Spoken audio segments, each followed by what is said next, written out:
যুক্তরাষ্ট্রের সাথে পরমাণু ইস্যুতে দ্বিতীয় দফা বৈঠকের আগেই রাশিয়ার প্রেসিডেন্ট ভ্লাদিমির পুতিনের সঙ্গে বৈঠক করেছেন ইরানের পররাষ্ট্রমন্ত্রী আব্বাস আরাকচি। মস্কোর ক্রেমলিন প্রাসাদে অনুষ্ঠিত হয় বৈঠকটি। ধারণা করা হচ্ছে ওয়াশিংটনের সাথে পরমাণু আলোচনায় মস্কোর সমর্থন খুঁজতে ইরানি পররাষ্ট্রমন্ত্রীর এই সফর।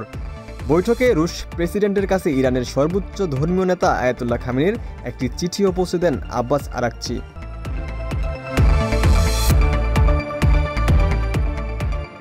গাজায় ইসরায়েলের সীমাহীন বর্বরতা চলছেই। সর্বাত্মক হামলায় একদিনে প্রাণহানির শিকার আরও 64 জন। হতাহতের বেশিরভাগই নারী ও শিশু। উত্তর থেকে দক্ষিণ আগ্রাসন চলছে সর্বত্র। ভয়াবহ বিমান হামলায় হয়েছে খান ইউনিসের সালাম এলাকায়। আল মাওয়াসিতে নিহত হয়েছে 5 জন। গাজা সিটি, বেত লাহিয়া সহ বিভিন্ন স্থানে শরণার্থী শিবিরগুলো লক্ষ্য করা হয়েছে বোমাবর্ষণ। জাতিসংঘের শরণার্থী বিষয়ক সংস্থার তথ্য অনুযায়ী গত 1 মাসে নতুন করে বাস্তুচ্যুত হয়েছে 4,20,000 ফিলিস্তিনি।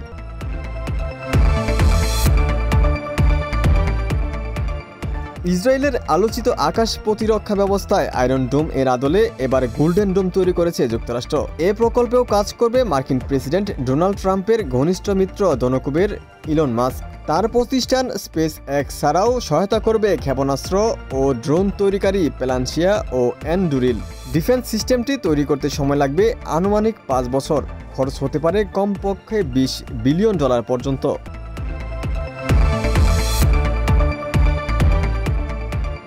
ইয়েমেনে মার্কিন বিমান হামলার প্রতিবাদে বিশাল বিক্ষোভ সমাবেশ অনুষ্ঠিত হয়েছে। রাজধানী সানায় রাজপথে ঢল নামে মানুষের। গাজায় ইসরায়েলি আগ্রাসনের বিরুদ্ধে ক্ষোভ প্রকাশ করে তারা। ফিলিস্তিনের ঐতিহ্যবাহী ক্যাফায় জড়িয়ে আরবি হরফে লেখা প্রতিবাদী পোস্টার ও ফিলিস্তিনের পতাকা হাতে মিছিলে অংশ নেয় তারা। অনেকের হাতে আগ্নেয়াস্ত্র দেখা যায়। যুক্তরাষ্ট্র ও ইসরায়েল বিরোধী স্লোগান দেয় তারা। পশ্চিম ইয়েমেনের হুতি নিয়ন্ত্রিত রাস ইসা জ্বালানি বন্দরে ভয়াবহ বিমান হামলা চালায় যুক্তরাষ্ট্র, যাতে প্রাণ হারান অন্তত 74 জন।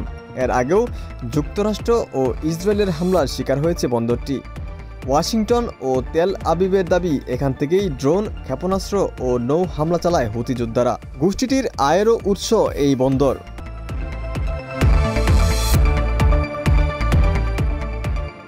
প্রথম বৈঠকেই যুক্তরাষ্ট্রকে 3 ধাপের পারমাণবিক চুক্তির প্রস্তাব দিয়েছে ইরান। সংবাদ মাধ্যম ইরান ইন্টারন্যাশনালের এক প্রতিবেদনে উঠে এসেছে এই তথ্য।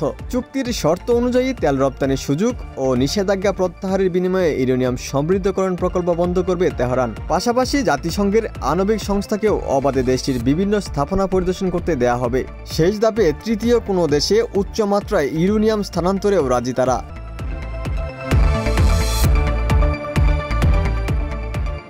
রাশিয়া ইউক্রেন যুদ্ধ বন্ধে আলোচনার অগ্রগতি না হলে মধ্যস্থতার ভূমিকা থেকে সরে যাওয়ার হুমকি দিলেন মার্কিন প্রেসিডেন্ট ডোনাল্ড ট্রাম্প।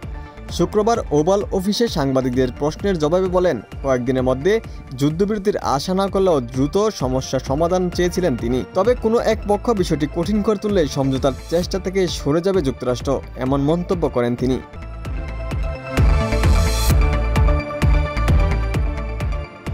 গাজায় ফিলিস্তিনিদের চিহ্ন মুছে দিতে নারকীয় এক পরিকল্পনা বাস্তবায়ন করছে ইসরায়েল। জাতিসংঘের অনুসন্ধানে উঠে আসে হামলার ভয়াবহতা। উদ্দেশ্য প্রণীতভাবে হত্যা করা হচ্ছে নারী ও শিশুদের, এমনকি রক্ষা পাচ্ছে না ভ্রূণ। জাতিসংঘের প্রতিবেদনে উঠে আসে গাজায় এ পর্যন্ত 4,000 হিমায়িত ভ্রূণ নষ্ট করেছে তেল আবিব। পাশাপাশি ঔষধ ও খাবারের সংকটে ঝুঁকিতে আছে 50,000 গর্ভবতী।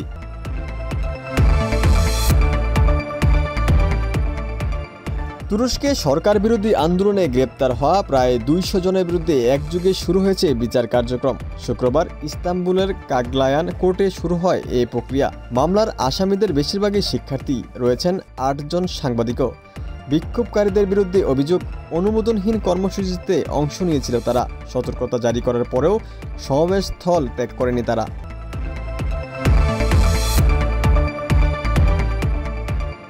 উমর ফারুক, ঢাকা প্রকাশ।